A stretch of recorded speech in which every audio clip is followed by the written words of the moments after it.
بینەرانی خۆشەویست لەم بەشە لە بەرنامەکەماندا سەرنجتان ڕادەکێشم بۆ بینینی بەشی یەکەمی بابەتێک لەژێر ناونیشانی کۆمەڵە و سۆسیالیزم و گوساری بزوستنەوەی شۆڕژگەرانەی کوردستان لە نووسینی هاوڕێ جەماڵ بزرگپور. کۆمەڵە لە ساڵی 46 بۆ 47 کە چالاکیە نهێنیەکانی دەستی پێکرد و دواتر لە 26 ڕێبەندانی ساڵی 1357دا وەک بزوستنەوەیەکی چەک بوو کۆمونیستی لە کوردستان چالاکیەکانی خۆی ئاشکرا کرد. سۆسیالیزم وەک ئاسۆیەکی سیاسی نەک ئیدۆلۆژی ڕێنوێنی چالاکی ئەم بزوستنەوەیە بوو لە ڕێگای بەجیهاتنی ئەو ویست و داخوازیانێ کە ناوەڕۆکی ڕاستەقینەی بزوستنەوەی کوردستانیان پێک دەهێنا. لەو قۆناغەدا پێشاتە کۆمەڵایەتیەکان لە ئێران و هەرچەند بە درەنگتر لە کوردستان جیا لە گۆڕانکاری لە ناوەڕۆکی بزوستنەوە و بۆ نەهێشتنی ستەمینەتەوەیی هاوکات ئەو ئیمکانە کۆمەڵایەتیە فراهەم کردکە ڕێکخراوێکی سیاسی چەپ وەکو کۆمەڵە پێ بنێتە گۆڕەپانی سیاسیەوە و بتوانێت لەسەر بەستێنی ئەو ئاڵ و گۆڕانە سۆسیالیزم بە گوێرەی خوێندنەوە و لێکدانەوەی ئەو سەردەمەی خۆی بانگەشە بۆ گوتارێکی سیاسی بکات. ئەمڕۆ دوای زیاتر لە چواردەیە جێخۆیەتی بپرسین کە ئایا سۆسیالیزم لە کوردستاندا سەرەڕای هەبوونی بەستێنێکی کۆمەڵایەتی بووە بە گوتارێکی سیاسی؟ وەڵامەکە هێشتا بەڵێکی ڕوون و ڕاشکاو نییە. بۆیە لە وەڵام بەم کەم و کۆڕیەدا پێویستە جارێکی تر بە لە بەرچاوگرتنی پێشاتە سیاسی و کۆمەڵایەتیەکان و کەڵک وەرگرتن لە بوونی ئەو دەرفەتە کۆمەڵایەتیانە بە تایبەت لە دڵی ڕاپەڕینی شۆڕژگەرانەی ژینادا چۆنیەتی بوونی سۆسیالیزم بە گوتارێکی باڵا دەست لە بزوستنەوەی شۆڕژگەرانی کوردستاندا شیکاری بۆ بکرێت و ڕێگای گەیشتن بۆ بابەتە ڕوون بکرێتەوە. بەڵام بەر لەوەی بچینە سەر ئەو تەوەرە پێویستە سەرەتا ئاماژە بە دوو خاڵ بکرێت. یەکەم، مانای سۆسیالیزمی سیاسی نەک ئایدۆلۆژی چییە و دووهەم، ناوەڕۆکی ڕاستەقینەی ئەمڕۆی بزوستنەوەی کوردستان چییە؟ سۆسیالیزمی سیاسی ڕەنگە ناونیشانێکی وا یعنی سۆسیالیزمی سیاسی سیر بێت، مەگەر سۆسیالیزمی ناسیاسیش بوونی هەیە؟ ئاشکرایە کە سۆسیالیزم دەبێت سیاسی بێت، ئەوە ڕاستە، بەڵام بە لەبەرچاوگرتنی پێشاتە سیاسیەکان بە تایبەتی لە بەشی چەپ و کۆمۆنیزم لە چەندەی ڕابردوودا سۆسیالیزم لە ڕێنما و ڕێنیشاندەرێکی ژیانی ڕۆژانەوە بۆ بنیادنانی ژیان لە کۆمەڵگایەکی ئینسانیدا لە بەرامبەر لە ناوبردنی ڕۆژانەی ژیان لەلایەن قازانجپەرستانی سەرمایەوە بوو بە قوتابخانەیەکی فکری ئیدۆلۆژیک. لا وەها ڕوانگەیەکەوە گۆیا ڕەوتی بیرکردنەوەکان بە تەنیا دەتوانێت جیهان بگۆڕێت یان لە بەرەڕووبوونەوەی ئەم بیرکردنەوانەدایە کە واقعیەتەکانی جیهانی دەوروبەریش ڕێچکەی گۆڕانکاری دەپەیون. بەرهەمە فکری و دەرونیەکان بوونێکی سربەخۆیان لە جیهانی واقعی و مادی پێدەبەخشرا و ئەم بەرهەمانەش لە دژایەتی لەگەڵ یەکتردا بە واتای گەشەی ڕاستەقینەی کۆمەڵگای مرۆڤایەتی هەژمار دەکران. دەستەواژەکان ڕەوانەی شەڕی دەستەواژەکان کران. شەڕی بیرۆکەکان وەک ڕێبازی گۆڕانکاری و پەرەستەندن پاڵاوتنی ئایدۆلۆژی بەرجەستە بووە کە ئاکامەکەی بوو بە بێغەڵوغۆشبوونی ئایدۆلۆژی بە ناوی دیفاعکردن لە ئارمانی سۆسیالیزم. لە حاڵێکدا ئەم پاڵاوتن و بێغەڵوغۆشبوونە لە ئاکامی ئەو ململانەیە لە دنیای واقعیدا کاریگەریەکی ئۆتۆی لەسەر بەرەوپێشوونی پرسی ڕزگاری مرۆڤ لە کتوبەندی کۆلایەتی نابێت، وەها خوێندنەوەیەک سەبارەت بە کێشەکانی دنیای دەوروبەر لەوانەش خەباتی چینایەتی وەک بزوێنەری بەرەوپێشوونی مێژوو لە ڕاستیدا نەک هەر بە ئاراستەی گۆڕانکاری و بەرەو پێشبردننی ئەم خەباتە نیە، بەڵکو بێکاریگەر و لە پەراوێزی ئەو گۆڕانکاریەدا ماوە. چاوخشاندنێک بەسەر پێگەی چەپ لە ئێراندا نمونەیەکی ڕوونە لەم ڕەوتە.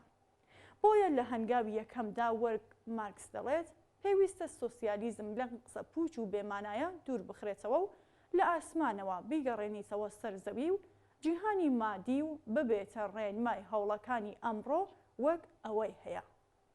سۆسیالیزم مەکتەب و بیرۆکەیەک نییە کە پەیوەندی بە ئایندەیەکی نادیارەوە هەبێت. سۆسیالیزم ڕێنمای ژیان و خەباتی ئەمڕۆیە، تەنیا بەم شێوەیە دەبێ مانا بکرێتەوە.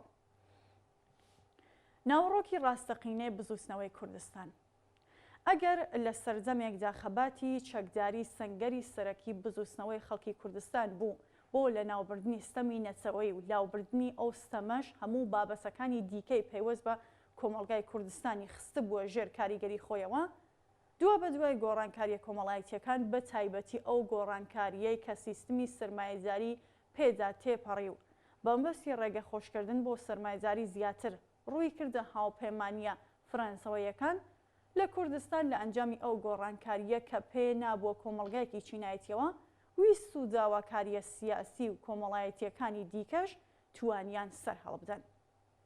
لە گۆڕانکاریەکی لەم شێوەیەدا کە ئێمە شاهدی داخوازیە کرێکاریەکان، ژنان، لاوان و بوارەکانی دیکەی خەباتی سیاسی و چینایەتین کە لە ئاست دەستدرێژیەکانی سرمایه‌داری دەسەڵاتدار کاردانەوەیان لە خۆیان نیشان دەدا.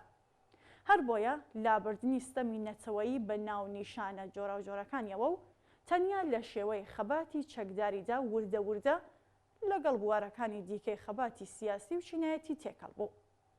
ئەمڕۆ چۆسانەوەی نەسەوەی و چینایەتی لە کوردستاندا هێندە لە یەکتر گرێدراون کە هیچ کامیان بەبێ ئەوی تر پێناسە ناکرێت. ئەم لە یەک هەڵپێکرانە کاریگەری هەر جۆرە استراتێژێکی سیاسی تاک ڕاهەندی بە تەواوەتی بێبایخ کرد. بێهۆ نییە کە گوتاری سەرەتا پرسی نەچەوەی و پاشان پرسی چینایەتی بەکردەوە مانەکی نەما. گوتاری سۆسیالیستی چۆن و لە کام ڕێگاوە؟ لە قۆناغی دوایی تا بەتای بە دوای لەشکەرکێشی کۆماری ئیسلامی و سنوور جاربوونی مەیدانی هەڵسوڕاوان و چالاکی چەکداری بەرخۆدانی کوردستان ئەگەر لە قۆناغێکدا لە سەنگەری خەباتی چەکداریدا خۆی دیتەوە، ئەم جارە سەنگەری خۆڕاگری خۆی لە خەباتی جەماوەری یان ئەوەی کە پێدەوترێت چالاکیە مەدەنیەکاندا درێژە پێدا. بۆیە لەم قۆناغی ئێستادا ئەم خەباتە جەماوەریە و چالاکیەکانی کۆمەڵگای مەدەنی لە بوارە کۆمەڵایەتیە جۆرە و جۆرەکاندا سەنگەری سەرەکی بزوستنەوەی شۆڕەشگەرانەی کوردستانی پێکێناوە کە ناوەڕوهەکەی تێکەڵیەکە لە خەباتی هاوکات بۆ نەهێشتنی ستەمی نەچەوەیی و چینایەتی و جیندەری. لەم قۆناغەدا هاوکات لەگەڵ ئەوەی ستەمی نەچەوەیی قورسایی دەخاتە سەرشانی زۆرینەی دانیشتوانی کوردستان، ئەم زۆرینەیە بە هەمان شێوە بەدەست چۆسانەوەی چینایەتی و ڕەگەزی و هەڵاواردن و نایەکسانی کۆمەڵایەتیەشەوە دەناڵێنێت. ئەگەر داوای مافی دیاریکردنی چارەنووسی سیاسی لە پێناو کۆتایی هێنان بە ستەمی نەچەواییتیدا ویست و داخوازی خەڵکی کوردستانە، هاوکات ویستی ئازادی و یەکسانی و دابینکردنی ژیانی ئینسانی بامەستی کۆتایی هێنان بە ستەم و هەڵاواردن و نایەکسانیەکانیش بووەتە داواکاری زۆرینەی دانیشتوانی کوردستان. ئەگەر لە 44 ساڵی ڕابردوودا خەڵکی کوردستان کەمتر هاوهەنگاو بوون لەگەڵ جەماوەری سەرتاسەری ئێران بۆ بەدیهێنانی مافی چارەنووسی خۆنووسین، ئەمڕۆ لە ئەنجامی ئەو ڕێبازە و بۆ دەستەبەرکردنی ئازادی و یەکسانی بەشێکی بەرچاو لە خەڵکی ئێران بە تایبەت ئەوانەی کە خۆیان بە لایەنگری دەستەبەربوونی ئەم ویست و داواکاریانە و هاوچارەنووس دەزانن لەگەڵیدا هاوهەنگاون. لەم ڕووەوە استراتێژی سیاسی بەبێ گرنگیدان بەم دوو بوارە واتە خەبات بۆ نەهێشتنی ستەمی نەچەوایەتی و ستەمی چینایەتی و جەندەری و ئەم هاوچارەنووسیە ناتوانێت هیچ کاریگەریەکی لەسەر بەهێزکردن و ئاراستەکردنی ئەم بزوستنەوەیە هەبێت بۆ گەیشتن بە ئامانجەکانی. بەم تێڕوانینەوە پێویستە پێبنینە قۆناغی ئێستا و استراتێژی بەهێزکردنی گوتاری سۆسیالیستی لە بزوستنەوەی شۆڕەشگەرانەدا سەر لە نوێ پێناسە بکەینەوە.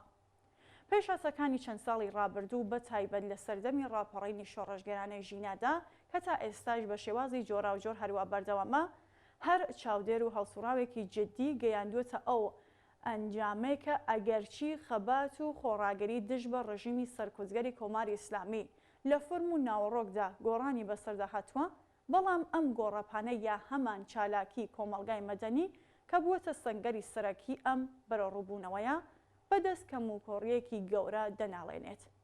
ئەم کەموکۆڕیە خۆی لە دابەشکاریەکی کاری نەنووسراودا دەردەخات کە چالاکیەکان نەبەرد و ناڕزایەتی تا ئێستاش لە پەیوەندی و هەماهەنگی لەگەڵ یەکتردا بەکردەوە دەرناین.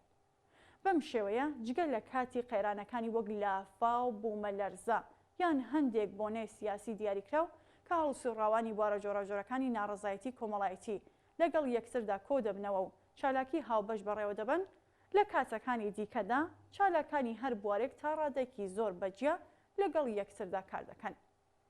هۆکاری ئەم دۆخە دەتوانێت هەم بەرهەمی هەلومەرجی ئەمنی بێت و هەم لە سروشتی چالاکیە سنفی و مەدەنیەکانی ئێستاوە سەرچاوە بگرێت. لە کوردستان چالاکانی کرێکاری، ژنان، مامۆستایان، چالاکانی ژینگە پارێزی و بوارەکانی دیکە تا ڕادەیەکی زۆر سربەخۆن لە یەکتر. لە کوردستان چالاکانی کرێکاری، ژنان، مامۆستایان، بەرگری کارانی ژینگە و بوارەکانی دیکە دا ڕادەیەکی زۆر سربەخۆ لە یەکتر کار و چالاکیەکانیان بەڕێوە دەبن. ئەم چالاکیە جیاجیایانە جگە لەو هۆکارانەی کە ئاماژێ پێکرا بەرهەمی نەبوونی گوتارێکی هەماهەنگگیرکردنە بۆ هەڵسوڕاوانی ئەم بوارانە. تێپەڕبوون لەم چالاکیە جیاوازانە و لە یەک هەڵپێکانی چالاکی بوارە جۆراوجۆرەکانی خەبات و ناڕزایەتی لە کوردستان بە یەکەوە دەتوانێت ئەم بزووسنەوە شۆڕەشگێرانەیە بۆ هەنگاوی گەورەتر ئامادە بکات. بێگومان ئەوە ڕوونەکە دروستبوونی گوتارێکی گشتگیری لەم چەشنە لە خۆیەوە ڕوونادات. ئەم چەتری گوتارە هەواهەنکارە پێویستە لەلایەن هەڵسوڕاوانی ئەو بوارانە لە تێگەیشتنێکی هاوبەش لە ڕێگای بەرەو پێشچوون یان هەمان استراتێژی هاوبەشی سیاسیەوە شکڵ بگرێت. بەڵام چۆن؟ ئەمڕۆ بە لە بەرچاوگرتنی هەلومەرجی تایبەتی کوردستان بوونی پۆتانسیێلێکی بەرزی ڕێخستن و یەکگرتووی جەماوەری، بوونی گوسارێکی شۆڕژگەرانەی هەمەلایەنە بۆ بە یەکەوە گرێدانی جاواکاریە سیاسی و ئابوووریەکانی هێزە جۆراوجۆرەکانی کوردستان بە شێوەیەکی گشتی بووەتە پێویستیەکی هەنووکەئی و زەرورەتێکی بەپەلە بۆ بەرەو پێشچوون و هەنگاوەکانی دواتر. بە لە بەرچاوگرتنی ئەوەی کە باسکرا، پێویستە چالاکانی چەپ و سۆسیالیستی بە تایبەتی لە بواری چالاکیە مەدەنیەکان استراتێژێکی سیاسی ڕوون و هاوبەشیان هەبێت بۆ وەڵامدانەوە بەم پێویستیانە. بەڵێ ئازیزان و خۆشەویستان، ئەوەی کە پێشکەشتان کرا بەشی یەکەمی بابەتێک بوو لە ژێرناونیشانی کۆمەڵە و سۆسیالیزم و گوساری بزووسنەوەی شۆڕەشگەرانی کوردستان لە نووسینی بەڕێز جەمال بزرگپور. هیوادارین جێگەی سەرنجتان بوو بێت.